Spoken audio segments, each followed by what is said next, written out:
Notre organisme se nomme le Centre d'assistance d'accompagnement aux plaintes Chaudière-Appalaches. On est un organisme régional qui couvre l'ensemble de la région de Chaudière-Appalaches, d'où le nom de la région.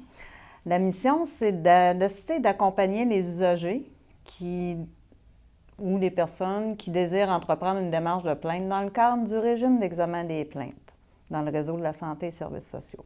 On dit les personnes qui désirent formuler une plainte à l'intérieur du réseau de la santé et services sociaux, c'est toutes les personnes qui utilisent les services dispensés par les établissements financés par le ministère de la Santé et services sociaux. Donc, si vous utilisez votre carte Soleil, que vous allez à un centre hospitalier ou un CLSC ou peu importe les établissements qui sont financés par le ministère, ça se trouve être le régime d'examen des plaintes là, auquel on peut se référer. Qu'est-ce qui est important, c'est que souvent les gens vont dire « Qu'est-ce que ça donne de formuler une plainte? » Ça va donner quoi de formuler une plainte? Ça va rester sur la tablette. La loi vient comme encadrer le régime d'examen des plaintes. Il y a un commissaire qui reçoit les plaintes, il y a une obligation d'assurer un suivi. Et nous, en tant qu'organisme, on peut soutenir la personne et assurer le suivi du dossier. Est-ce qu'il y a des risques de formuler des plaintes?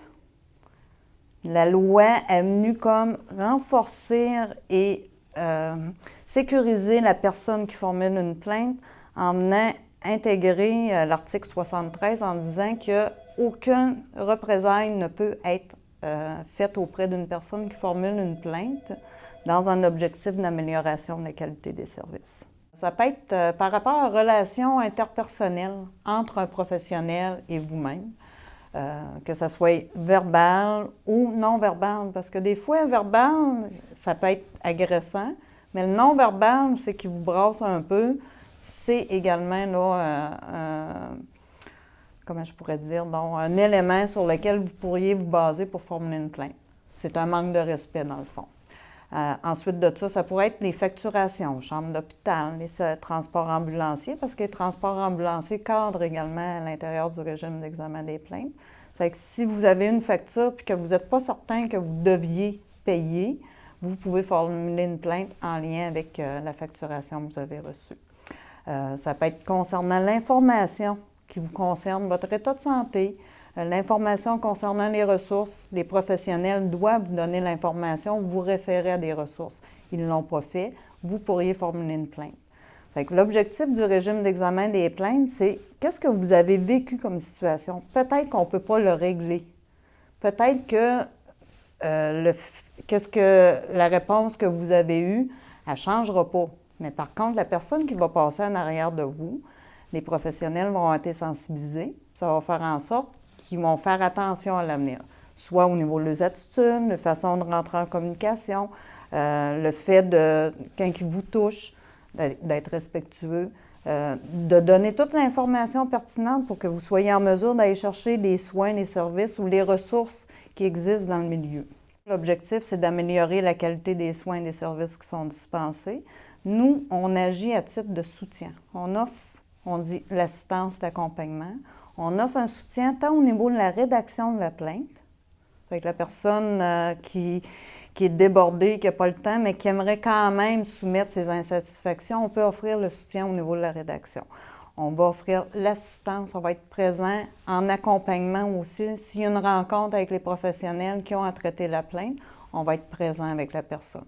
On est toujours en soutien avec les usagers, les personnes qui entreprennent des démarches de plainte. Ce n'est pas un recours judiciaire. Ça n'empêche pas qu'une personne qui aurait une faute professionnelle, une chirurgie manquée ou quoi que ce soit, pourrait recourir aux tribunaux pour faire des démarches et pour aller chercher une compensation financière. Mais nous, ce n'est pas l'objectif. Ce n'est pas d'obtenir une compensation financière, c'est de faire en sorte que l'erreur qui s'est produite ou la faute qui s'est produite ou la situation qui était comme vraiment désagréable ne se reproduise plus. Ça fait que les professionnels sont informés de par le traitement de la plainte de ne plus refaire ou de modifier leur façon de faire. ou de revoir même la façon de faire, les politiques, les protocoles, tout peut être revu. Outre le volet d'assistance et d'accompagnement aux plaintes dans le réseau de la santé et services sociaux, on offre également un service de référence. Fait que les gens peuvent nous interpeller des fois pour porter plainte par rapport à ils ont un problème avec le ministère du Revenu. Bien, on va référer directement là, au protecteur du citoyen. Toute situation où c'est qu'une personne serait en situation de danger, tant au niveau de sa sécurité, au niveau de sa personne, on peut également faire des signalements. Fait que quelqu'un nous interpelle pour dire, regardez, mon parent réside dans une résidence privée, s'est passé des situations, j'ai des craintes pour mon parent. On interpelle le commissaire et on fait un signalement. On a un site web qui est le www.caapca.ca auquel les gens peuvent s'y référer. Ils vont retrouver toute la définition de nos services. Ils vont voir des exemples de plaintes possibles, les droits auxquels ils peuvent se baser, se référer pour dire ben moi j'ai vécu telle situation, est-ce que ça pourrait être un objet de plainte? Ils peuvent aller valider l'information là aussi. Ils souhaiteraient formuler une plainte par eux-mêmes. On a des lettres types auxquelles ils peuvent se référer pour pouvoir rédiger leur plainte ou faire leur démarche par eux-mêmes. Et on offre également des séances d'information. Et à l'intérieur de notre site Internet, on vient préciser les dates qu'on fait les séances d'information, puis auprès de quel groupe. Notre bureau est situé à Sainte-Marie, sur la rue Notre-Dame. On a un numéro local qui est le 387-8414.